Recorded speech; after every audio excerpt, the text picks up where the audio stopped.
요한계시록 15장 1절에서 8절 말씀을 통해서 마지막 재앙이라는 제목으로 하나님 말씀을 함께 나누겠습니다. 우리가 다니엘 기도의 기간 동안 수요일을 드리지 않았습니다.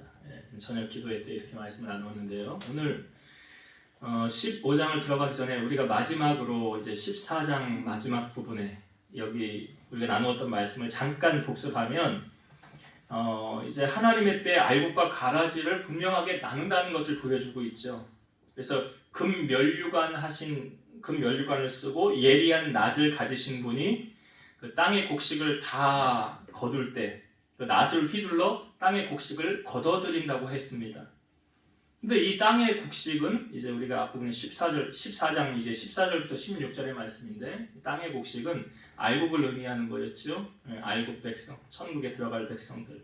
그 다음에 또 다른 천사가 나와서 낫을 휘둘러서 땅의 포도송이를 거두게 되는데 그 포도는 거두어서 하나님의 그 포도주 틀, 진노의 그 포도주 틀에 들어가게 된다고 그랬습니다. 그래서 밟혀서 이 성 밖에 던져진다고 그랬죠. 그래서 이것은 가라지를 말한다고 그랬습니다.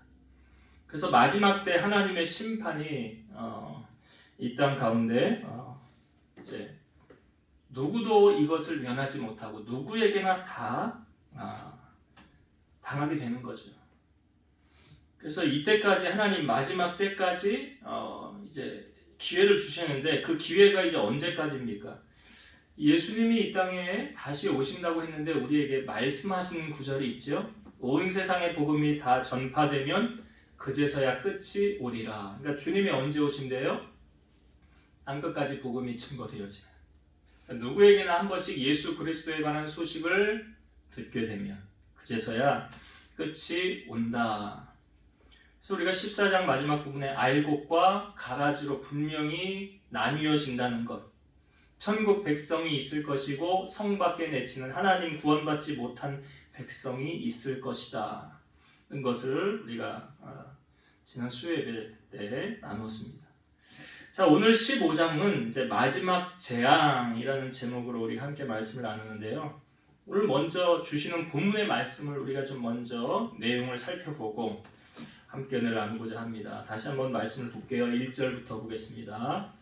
또 하늘에 크고 이상한 다른 이적을 보매 일곱 천사가 일곱 재앙을 가졌으니 곧 마지막 재앙이라 하나님의 진노가 이것으로 마치리로다.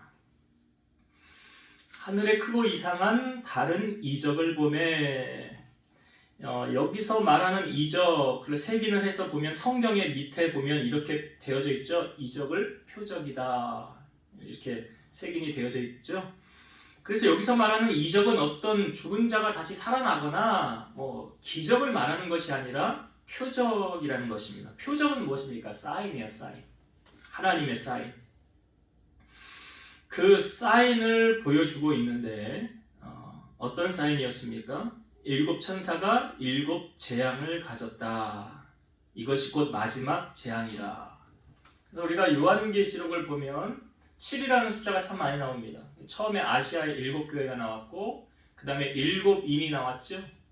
그 다음에 일곱 나팔이 나왔습니다. 그렇죠? 그 다음 마지막 재앙으로 보여주는 것이 일곱 대접의 재앙이죠. 그러니까 이제 마지막 재앙이라고 하는 것은 마지막 일곱 대접의 재앙을 암시하는 거죠.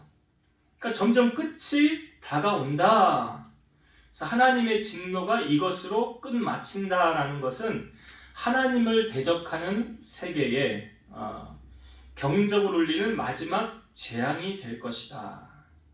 결국 이제 마지막 심판이 임박했다라는 것을 1절을 통하여 보여주고 있습니다. 2절을 보겠습니다. 2절.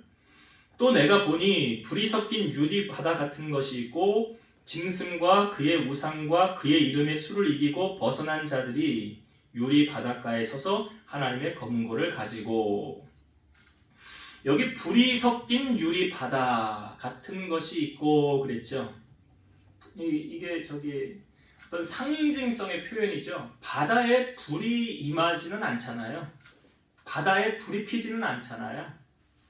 그러니까 우리가 그 표현을 할 때, 어떤 상징적인 표현을 할 때 이런 표현들을 많이 합니다. 그러니까 불이 섞인 유리바다 같은 것이 있다는 것은 그 바다가 마치 불타고 있는 것과 같은 모습 우리에게 보여주는 거죠. 상징적인 의미죠. 근데 그런 것이 있고 유리바다 같은 것이 있고 그 다음에 여기에 누가 서 있습니다. 어떤 사람들이 서 있다고 그래요? 보니까 짐승과 그의 우상과 그의 이름의 수를 이기고 벗어난 자들 이렇게 표현하고 있어요. 여러분이 짐승과 할 때 이 짐승은 우리가 앞부분에 여러 부분에서 우리가 살펴보았는데요. 이 짐승이 의미하는 것은 무엇이었습니까? 그러니까 사탄의 권세를 힘입어서 하나님의 편에 선 크리스찬들을 핍박하는 그런 무리에 속한 사람들이죠. 그러니까 짐승과 여기 그의 우상과 시대적인 배경을 이해하면 도미티아누스 이걸 신이라고 표현했죠. 자기들의 신이라고. 로마의 황제를 섬겨라. 그렇지 않으면 죽는다. 그러니까 우상시한 거 맞잖아요. 그러니까 여기서 그의 우상과 또 그의 이름의 수를 이기고 여기 그 이름의 수를 이기고 우리가 이거 앞부분에서 살펴보았지요. 여러분 666이라는 숫자 이 666이라는 숫자는 어떻게 해서 나온 거라고 그랬지요? 그 철자의 이름에 수를 대입해서 나온 숫자라고 그랬죠. 그래서 우리가 여기 13장의 마지막 18절의 부분을 보면 지혜가 여기 있으니 총명한 자는 그 짐승의 수를 세어보라. 그래서 그 수가 뭐래요? 그것은 사람의 수니 그의 수는 666이라. 그러니까 666은 사람의 수를 의미하는 건데 이제 당시의 황제를 의미하는 것이다. 그런 것을 우리에게 보여주고 있죠. 그러면 여기 그 마치 불이 섞인 유리 바닷가 앞에 서 있는 사람들이 어떤 사람이에요? 그 짐승과 우상과 그의 이름의 수를 이기고 벗어난 자들. 이들은 신앙을 지키다가 순교를 당한 끝까지 믿음을 지킨 구원받은 하나님의 백성들을 말하는 거죠. 끝까지 나는 변절하지 않고 나의 믿음을 지키고 하나님의 편에 서서 내 목숨까지도 내어놓은 그런 사람들, 그러니까 최후 승리를 거둔 사람들, 이 사람들을 말하는 거죠. 이 사람들이 지금 뭐 하고 있습니까? 하나님의 존전에 서 있는 것이에요. 거기 서서 지금 하나님의 검은고를 가지고 있어 승리의 기쁨을 찬양하고 있다는 것을 알려주고 있죠. 구원받은 하나님의 백성들이 지금 하나님을 찬양하는 그런 모습을 보여주고 있습니다. 자, 이들이 어떻게 찬양했습니까? 3절과 4절을 볼게요. 하나님의 종 모세의 노래, 어린 양의 노래를 불러 이르되 주 하나님과 전능하신 이시여 하시는 일이 크고 놀라우시도다. 만국의 왕이시여 주의 길이 의롭고 참되시도다. 주여 누가 주의 이름을 두려워하지 아니하며 영화롭게 하지 아니하오리까? 오직 주만 거룩하시니이다. 주의 의로우신 일이 나타났음에 만국이 와서 주께 경배하리이다 하더라. 이들이 지금 찬양하는 거예요. 여기 모세의 노래, 어린 양의 노래를 불러서 이르되 무슨 찬양입니까? 하나님의 구속에 대한 찬양이에요. 우리를 구원하시고 우리를 이끌어주시고 여기까지 도우신 그 주님은 찬양받기에 합당하신 분이십니다. 주의 길이 의롭고 참되십니다. 주님만 영광받기에 합당하신 분이십니다. 만국이 와서 주께 경배합니다. 우리가 예배 전에도 찬양을 했죠. 누구를 향한 찬양입니까? 어린 양 되신 예수 그리스도, 살아계신 하나님을 향한 찬양으로 우리가 영광 올려드렸습니다. 하나님만이 찬양받기 합당하신 분이십니다. 그분을 지금 찬양하는 것을 우리에게 보여주고 있죠. 여러분, 우리가 천국에 가면 할 게 뭐가 있을까요? 천국 가면 안 먹어도 살지 않을까요? 먹는 걸로 또 경제적인 것으로 그런 거 없어요. 뭐 합니까? 우리가 하나님 그냥 찬양하는 거예요. 여러분, 다니엘 기도회 때 예배 전에 찬양하는 거 어땠어요? 저는 너무 좋던데요. 저는 솔직히 어떤 목사님이 와서 간증을 했지만 자기는 지금까지 예배를 인도하는 인도자 입장이었지 정말 하나님 앞에 예배를 드리는 예배자의 입장으로 거의 그렇잖아요. 저도 예배를 인도하는 사람하고 앉아서 온전하게 예배를 드리는 예배자하고 뭐 좀 다르지 않습니까? 근데 앉아서 정말 하나님을 향하여 전심을 다해서 찬양하고 그 말씀에 귀를 기울이고 은혜를 받는 게 저는요 다니엘 기도에게 제가 참 은혜를 많이 받은 것 같아요. 제가 여러분들도 아마 은혜를 많이 받으셨을 것 같은데 전 다른 것보다 제가 예배 인도자가 아닌 예배자로 하나님을 예배할 수 있다는 것이 전 너무 좋았어요. 그것이 정말 마음 같아서는 어린아이처럼 막 이렇게 뛰면서 막 이렇게 찬양하고 싶은 마음도 있었는데 다음엔 그러면 정말 일어나서 할 거예요. 알죠? 아무튼 그것이 너무 좋더라고요. 그러니까 우리가 여러분 하나님의 나라 가면 뭐 하겠어요? 하나님 주님과 함께 어린 양 되신 주님 찬송하고 예배하는 것. 아마 1시간 예배 드리는 것도 힘들어가지고 아마 그런 분들은 천국 가서 계속 예배하고 찬양만 있다고 하면 나는 거기서 못 살 것 같은데 그럴지도 모르겠지만 그 예배가 얼마나 하나님을 영화롭게 하고 높여드리는 것입니까? 지금 이 3절과 4절에 그 구원받은 순교자들이 하나님을 향한 찬양, 경배 이걸 이렇게 높여드리고 있다는 것을 보여주고 있습니다. 자, 5절을 볼게요. 5절. 또 2일 후에 내가 보니 하늘에 증거 장막의 성전이 열리며, 그러니까 하늘의 증거 장막의 성전이 열린다는 것은 이건 확실히 존재하는 것을 우리에게 보여주고 있고요. 하나님의 언약이 신실하며 확실하다는 거예요. 우리가 지금 하는 이야기가 어떤 뜬구름 잡는 이야기를 하는 게 아니라요. 목사님 말씀을 내가 어떻게 믿어? 정말 주님이 오시면 내가 믿겠다. 정말 주님이 구름 타고 다시 오시면 그제서야 내가 좀 믿겠지만 확실히 지금은 잘 모르겠는데. 여러분 노아의 시대에 그랬대잖아요. 노아가 방주를 만들 때 사람들이 무슨 일이 있길래 그 산꼭대기에다 그렇게 큰 방주를 만드냐고.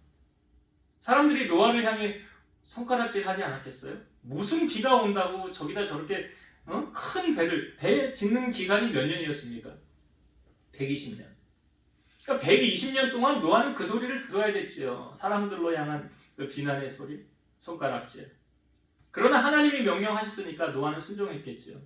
방주를 다 짓고 나서 사람들에게 외치잖아요. 이제 큰 비가 올 거니까 들어오라고. 방주로 들어오라고 기회를 줬잖아요. 근데 사람들이 들어와요, 안 들어와요? 안 들어왔어요.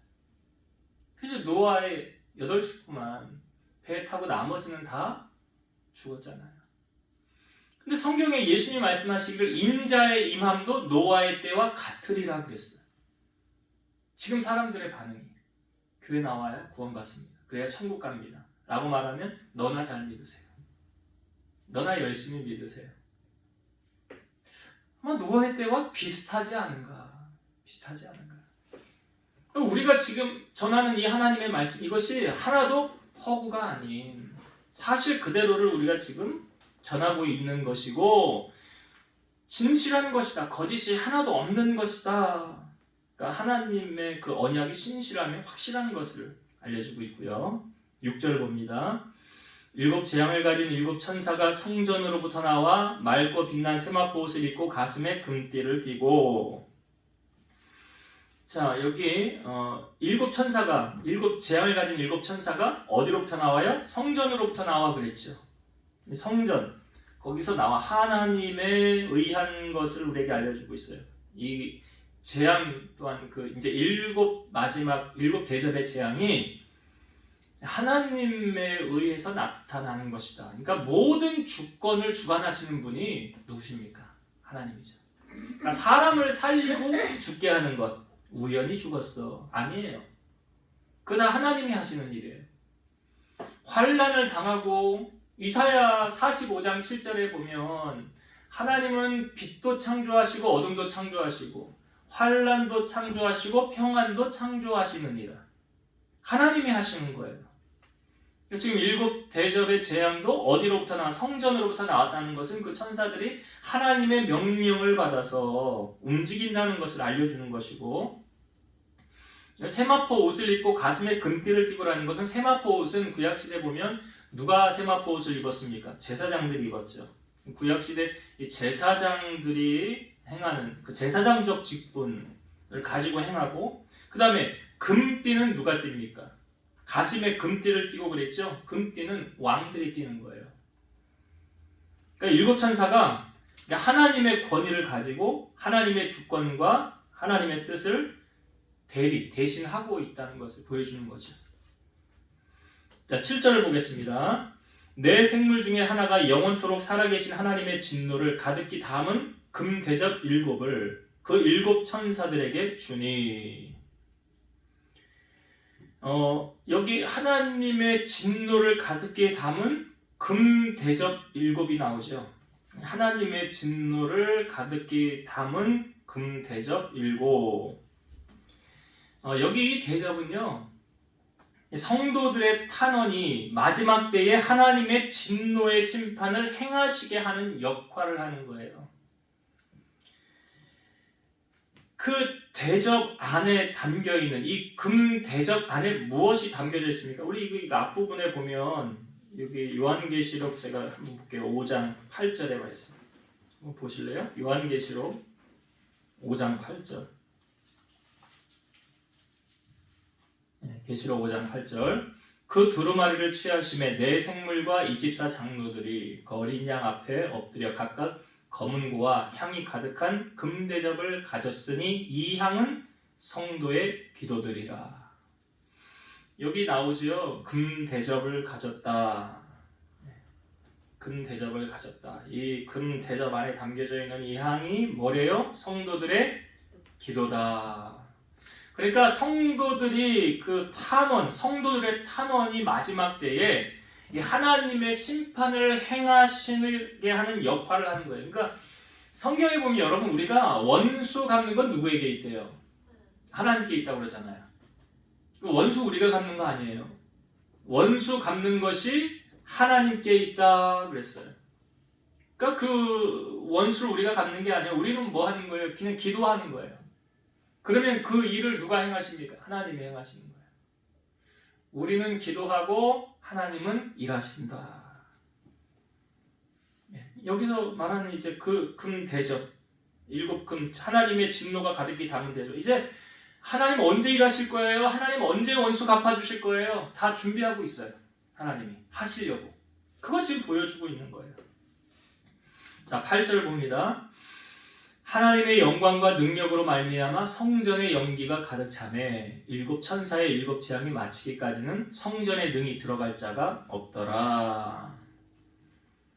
하나님의 영광과 능력으로 성전의 연기가 가득 차더라. 연기는 뭘 의미합니까? 하나님의 영광과 임재죠. 하나님의 영광과 임재가 그 성전에 가득 차게 되었더라.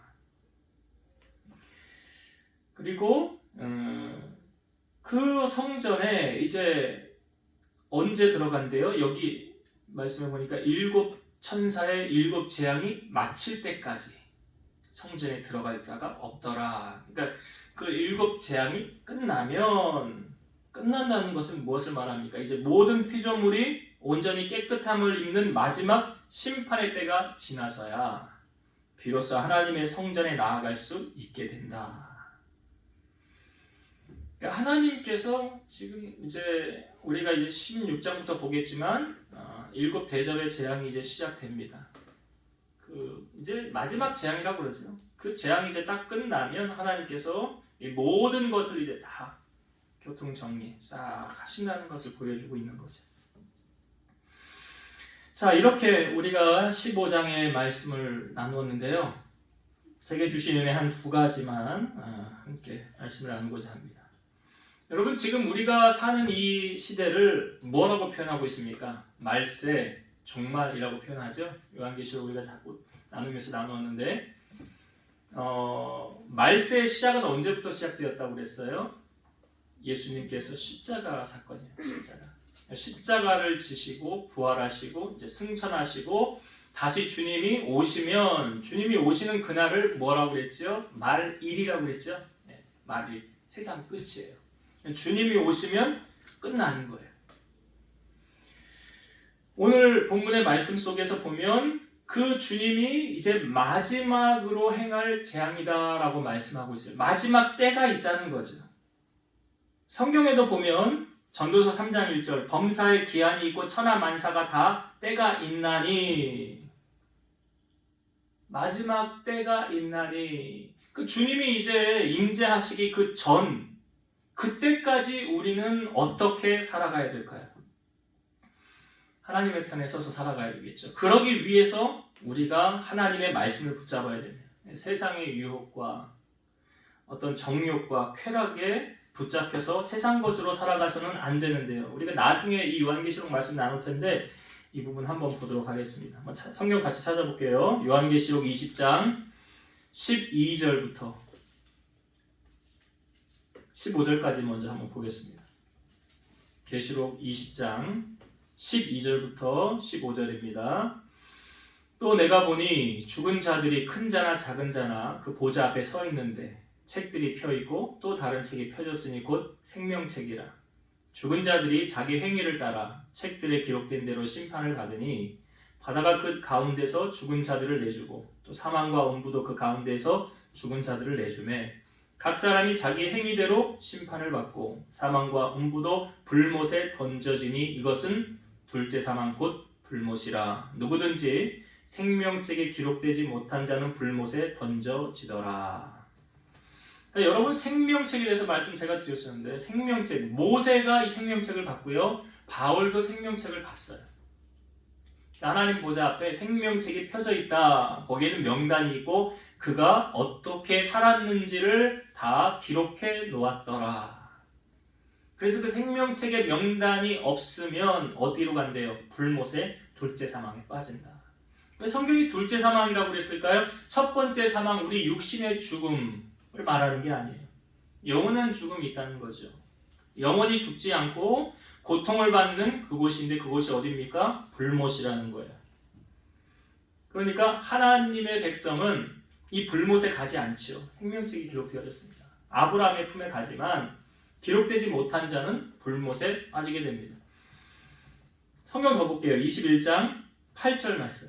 자, 21장 8절입니다. 그러나 두려워하는 자들과 믿지 아니하는 자들과 흉악한 자들과 살인자들과 음행하는 자들과 점술가들과 우상 숭배자들과 거짓말하는 모든 자들은 불과 유황으로 타는 못에 던져지리니 이것이 둘째 사망이라. 똑같이 나오죠. 둘째 사망. 불못이라고 그랬어요. 불못에 빠지는 사람들은 어떠한 사람들이래요? 8절에 두려운 자들, 믿지 않는 자들, 흉악한 자, 살인자, 음행자, 점술가, 우상 숭배자, 거짓말하는 모든 자들. 이런 자들은 하나님의 나라에 들어가지 못한다라고 말하고 있어요. 한 번 더 봅니다. 21장 27절의 말씀. 계시록 21장 27절입니다. 무엇이든지 속된 것이나 가증한 일 또는 거짓말하는 자는 결코 그리로 들어가지 못하되 오직 어린 양의 생명책에 기록된 자들만 들어가리라. 속된 것, 가증한 일, 거짓말하는 자는 결코 그리로 들어가지 못하되 거기는 어디입니까? 천국을 말하는 거죠. 어린 양의 생명책에 기록된, 그러니까 생명책에 명단이 있는 사람은 천국에 가지만 없는 사람은 들어가지 못한다. 자, 한 절만 더 보겠습니다. 22장 15절 말씀. 22장 15절. 개들과 점술가들과 음행하는 자들과 살인자들과 우상 숭배자들과 및 거짓말을 좋아하며 지어내는 자는 다 성 밖에 있으리라. 성 안이 아니라 성 밖이라는 것은 둘째 사망이 있는 그곳이죠. 자, 여기 반복해서 또 나오는 사람들이 있어요. 여기 뭐 개들과 점술가들과 음행하는 자들, 살인자들, 우상 숭배자들, 거짓말 좋아하고 지어내는 자. 반복해서 나오는 부분들이 있는데 이런 사람들은 다 하나님의 나라 들어가지 못한다 라고 하나님 말씀하셨어요. 여러분, 우리가 신앙생활을 함에 있어서 예수님께서 더 우리에게 정확하게 해주신 말씀이 있는데 마태복음 7장 21절입니다. 나더러 주여 주여 하는 자마다 다 천국에 들어갈 것이 아니요 다만 하늘에 계신 내 아버지의 뜻대로 행하는 자라야 들어가리라. 주여 주여 한다고 천국 가는 게 아니래요. 하늘에 계신 하나님 뜻대로 행하는 자가 들어간대요. 그러니까 아는 것으로 들어가는 게 아니라 내 지식으로 알아서 천국을 가는 게 아니라요. 믿어야 들어가는 것이고 실천해야 들어가는 거예요. 그래서 넓은 문과 좁은 문이 있는데 생명으로 인도하는 문은 좁은 문이라 그랬어요. 우리로 하여금 좁은 문으로 가기를 힘써라 그랬어요. 빌립보서 2장 12절 그러므로 나의 사랑하는 자들아 너희가 나 있을 때뿐 아니라 더욱 지금 나 없을 때에도 항상 복종하여 두렵고 떨림으로 너희 구원을 이루라. 두렵고 떨림으로 너희 구원을 이루라. 여러분 다른 건 다 포기하고 못해도 되지만 이 구원줄을 놓쳐서는 안 되죠. 신앙생활의 기도줄 놓쳐서는 안 되죠. 말씀줄 놓쳐서는 안 되죠. 이 바울과 실라가 귀신 들린 여종을 쫓아내 주었는데 오히려 매를 맞고 감옥에 갇히게 됐어요. 근데 밤중중에 바울과 실라가 기도하고 찬송했죠. 어떤 일이 일어났습니까? 옥문이 열리고 착고가 다 풀려졌어요. 근데 아마 이 간수가 졸고 있었나 봐요. 눈을 떠보니까 옥문이 열린 것을 보고 다 도망간 줄 알고 자살하려고 그랬죠. 근데 그때 바울이 말하기를 우리가 다 여기 있으니 그렇게 하지 말아라. 그러니까 이 간수가 뭐라고 그러냐면 내가 어떻게 해야 구원받을 수 있습니까? 그래. 지금까지 내가 이런 일은 못 보았는데 어떻게 해야 구원받을 수 있습니까? 라고 말할 때 사도행전 16장 31절 이르되 주 예수를 믿으라 그리하면 너와 내 집이 구원을 받으리라. 구원은 무엇으로 받습니까? 예수 그리스도를 믿음으로 아는 것으로 아니고요. 주를 믿음으로 나의 구원자로 나의 전부로 믿어 드릴 때 구원이 그 사람에게 임하는 거예요. 그래서 우리의 신앙생활은 마지막까지 이 구원줄 놓치면 안 돼요. 다른 거는 좀 놓쳐도 돼요. 돈은 좀 못 벌어도 되고요. 다른 건 좀 못해도 돼요. 그러나 이 신앙만큼은 놓쳐서는 안 된다. 왜요? 실제적인 것이기 때문에 나중에 천국과 지옥으로 갈린다고 했고 알곡과 가라지를 가린다고 했으니까. 그래서 우리가 꼭 나는 오늘 죽어도 하나님 나라 간다. 천국 간다. 그런 확신과 믿음을 가지고 우리가 신앙생활 해야 된다. 라는 게 오늘 첫 번째로 나누고자 하는 은혜였고 두 번째는 여기 순교자들이 하나님의 검은고를 가지고 찬양할 때 3절에 보니까 이렇게 나와요. 하나님의 종 모세의 노래 어린 양의 노래를 불러 이르되 여기 모세의 노래 어린 양의 노래 이렇게 표현되어져 있죠.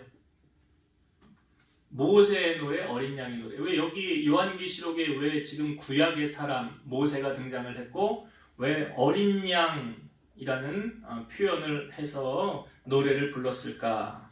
이것을 우리가 좀 이해하기 위해서는 이스라엘 백성들이 애굽에서 출애굽을 할 때 바로가 9가지 재앙을 당했음에도 불구하고 보내지 않았어요. 근데 10번째 재앙은 장자의 모든 첫것의 죽음이에요. 그러니까 가축도 처음 난 것의 죽음, 사람도 처음 난 것의 죽음. 이 첫것에 대한 죽음 이후로 모세가 두 손을 들고 이스라엘 백성들을 보내게 됩니다. 그러니까 10번째 재앙을 하기 전에 이스라엘 백성들이 했던 것이 무엇이었습니까? 하나님께서 너희는 유월절을 지켜라 그랬어요. 유월절이 무엇입니까? 양을 잡아서 양의 피를 문 임방과 좌우설주 이렇게 사방으로 양의 피를 바르는 거죠. 그러면 죽음의 영이 지나가다가 양의 피를 보면 그냥 넘어간다. 유월절이 패스오버잖아요. 그냥 통과하는 거예요. 그러나 양의 피가 없는 그 문에는 들어가서 죽음을 보게 되었더라. 그러니까 여러분 이 어린 양의 피는 무엇을 의미합니까? 죄로 말미암아 죽을 수밖에 없는 우리들을 위해서 예수님께서 우리 대신 죽으심으로 말미암아 우리의 죄가 사해진 거죠. 그래서 지옥 갈 수밖에 없는 우리들이 천국을 갈 수 있는 길을 누가 열어놓으신 거예요? 예수님이 열어놓으신 거예요. 그래서 아들이 있는 자에게는 생명이 있고 아들이 없는 자에게는 생명이 없느니라. 그 아들은 누구예요? 예수님이에요. 그래서 예수 그리스도를 믿음으로 받아들인 예수님이 나의 구원자가 된 사람은 예수의 보혈이 우리의 죄를 사해 주셨기 때문에 우리가 하나님 자녀가 될 수 있는 거 아닙니까? 그래서 예수님을 어린 양이라 표현하고 대속죄물, 속죄물, 우리의 죄를 위한 속한 제물이라 라고 표현하잖아요. 그러니까 날 위해 죽으신 주님이 찬송받기에 합당하신 분 맞으시죠? 여러분 위해서 누가 죽어줄 수 있겠어요? 나 위해서 대신 자기의 생명을 내어주신 분이 오늘 찬양받기 합당하시잖아요. 그래서 빌립보서 2장 9절에서 11절 보면 이러므로 하나님이 그를 지극히 높여 모든 이름 위에 뛰어난 이름을 주사 하늘에 있는 자들과 땅에 있는 자들과 땅 아래에 있는 자들로 모든 무릎을 예수의 이름에 꿇게 하시고 모든 입으로 예수 그리스도를 주라 시인하여 하나님 아버지께 영광을 돌리게 하셨느니라. 우리로 하여금 주의 이름을 찬송하는 것이 마땅하고 당연한 것이에요. 왜? 그분은 우리를 위해서 생명을 내어주셨기 때문에. 그러니까 여기 어린 양의 노래를 불러 라는 표현이 이제 그 6월절의 어린 양을 예표하는 누구예요? 예수님 말씀하시는 거고. 여기 모세의 노래는 뭘 의미합니까? 모세의 노래. 자, 이스라엘 백성들이 이제 모세를 지도자로 해서 출애굽을 하게 됩니다. 자, 하나님께서 모세에게 명령하십니다. 너는 홍해 앞으로 가라. 홍해 앞으로 가라. 그리고 나서 바로의 마음을 강팍하게 해서 애굽의 군사들이 이스라엘 백성들을 쫓아가게 만들죠. 이스라엘 백성들은 홍해 앞에 다다르게 되었고 이제 뒤로도 못 가요. 뒤에는 애굽의 군사들이 있는 거예요. 그런데 그때 하나님께서 어떻게 이스라엘 백성들에게 역사하셨습니까? 홍해를 가르셨어요. 홍해를 가르십니다. 자, 홍해를 가르고 이스라엘 백성들이 지금 홍해가 이렇게 쫙 갈라지면 양 옆에는 물이 있잖아요. 양 옆에는 지금 물이 있어요. 그리고 그 물이 없는 땅으로 지금 건너가고 있어요. 여러분, 홍해를 갈랐다는 것은 어떤 영적인 의미를 우리에게 주고 있습니까? 자, 물에 들어갔다가 다시 나온 거잖아요. 내가 죽어지고 이제 내 안에 주님이 사시는 거죠. 세례의 의미가 무엇입니까? 예수님과 접붙이는 것이 되고 이제 내가 죽고 내 안에 주님이 사시는 거잖아요. 그러니까 홍해를 건넜다는 의미는 뭐냐면 이제 나는 죽고 내 안에 주님이 살아서 역사하십니다. 그런 영적인 의미를 우리에게 주는 거예요. 사도 바울은 말하죠. 이제 내가 육체 가운데 사는 것은 나를 위하여 자기의 몸을 버리신 하나님의 아들을 믿는 믿음 안에서 사는 것이라. 이제 내가 사는 것이 아니라요. 내 안에 주님이 사시는 겁니다. 그리고 나의 삶을 이제 주님께 온전히 내어 드렸잖아요. 자, 이스라엘 백성들이 이제 홍해를 건너고 난 후에 하나님을 향하여 찬양하는 장면, 이 부분은 한번 성경을 볼게요. 자, 출애굽기 15장을 한번 찾아보겠습니다. 출애굽기 15장 1절부터 한번 보겠습니다. 이게 모세의 노래예요. 출애굽기 15장이. 출애굽기 15장 이 타이틀의 제목이 모세의 노래 이렇게 나오죠. 이 노래가 지금 언제 울려 퍼졌다고요? 홍해를 건너고 난 후에 그 다시 갈라졌던 홍해가 덮이고 애굽의 군사들이 홍해에 다 수장되어서 죽었을 때 그때 했던 고백의 노래. 자, 제가 15장 1절부터 읽어볼게요. 이때에 모세와 이스라엘 자손이 이 노래로 여호와께 노래하니 일렀으되 내가 여호와를 찬송하리니 그는 높고 영화로우시며 말과 그탄 자를 바다에 던지셨음이로다. 여호와는 나의 힘이요 노래시며 나의 구원이시로다. 그는 나의 하나님이시니 내가 그를 찬송할 것이요 내 아버지의 하나님이시니 내가 그를 높이리로다. 여호와는 용사시니 여호와는 그의 이름이시로다. 그가 바로의 병거와 그의 군대를 바다에 던지시니 최고의 지휘관들이 홍해에 잠겼고 깊은 물이 그들을 덮으니 그들이 돌처럼 깊음 속에 가라앉았도다. 여호와의 주의 오른손이 권능으로 영광을 나타내시니이다. 여호와의 주의 오른손이 원수를 부수시리이다. 시간 관계상 제가 다 읽지는 않을게요. 그 뒷부분 여러분들이 시간 내서 꼭 읽어보세요. 그러니까 지금 이 노래가, 이 모세의 노래가 울려 퍼진 시점이 언제라고요? 홍해를 지나왔을 때. 그러니까 홍해를 지나왔다는 것. 지금 오늘 우리가 읽은 본문의 하나님의 종 모세의 노래, 어린 양의 노래. 이것이 의미하는 것이 무엇입니까? 하나님은 찬송받기 합당하신 분이시요 나를 구원해 주신 분이시다라는 것. 누가 우리를 여기에서 구원해 주실 수 있을까요? 어린 양 되신 예수 그리스도. 그분만이 우리를 건지실 수 있다는 것. 그래서 그분은 당연히 찬송을 받으시기에 합당하신 분이시다. 그래서 우리가 생에 닿을 때까지 우리가 높일 대상은 누굽니까? 예수 그리스도. 우리의 찬양을 받으시기 합당하신 분이 누구시라고요? 예수 그리스도. 그래서 우리의 삶을 통해서 주님께만 영광을 올려드리는. 그래서 지금 홍해를 건너온 이들이 하나님을 찬양하는 이 고백이 또한 우리의 삶에 놀라운 고백이 되어지길 소망합니다. 말씀을 정리하고 마치겠습니다. 오늘 우리가 요한계시록 15장 마지막 재앙, 이제 7대접의 재앙이 시작되어지기 전에 하나님께서 우리에게 주신 말씀인데요. 이 말씀 속에는 반드시 시작이 있고 끝이 있다라는 것. 우리가 그 끝, 주님이 다시 오시는 그날까지 우리의 신앙은 연장선이잖아요.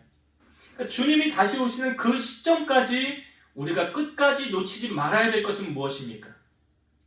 이 신앙의 경주, 믿음의 경주.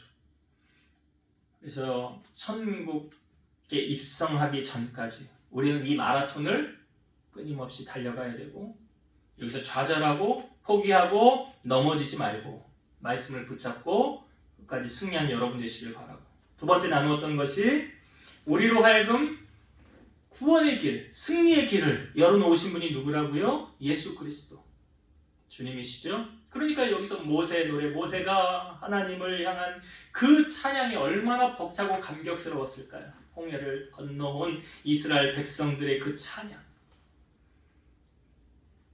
죽음에서 나를 건져내신 놀라우신 하나님의 은혜, 영원히 죽을 수밖에 없었던 우리였지만 우리를 위해서 생명 내어주셔서 사망에서 생명으로 옮겨주셔서 하나님 자녀가 되게 하신 놀라운 주님의 은혜, 그 은혜에 붙잡혀서 여러분들의 삶 속에 주님만을 찬송하고 높이고 살아가는 우리 성도님들 다 되시기를 주의 이름으로 축원드립니다. 기도하시겠습니다. 살아서 역사하시는 주님 감사합니다.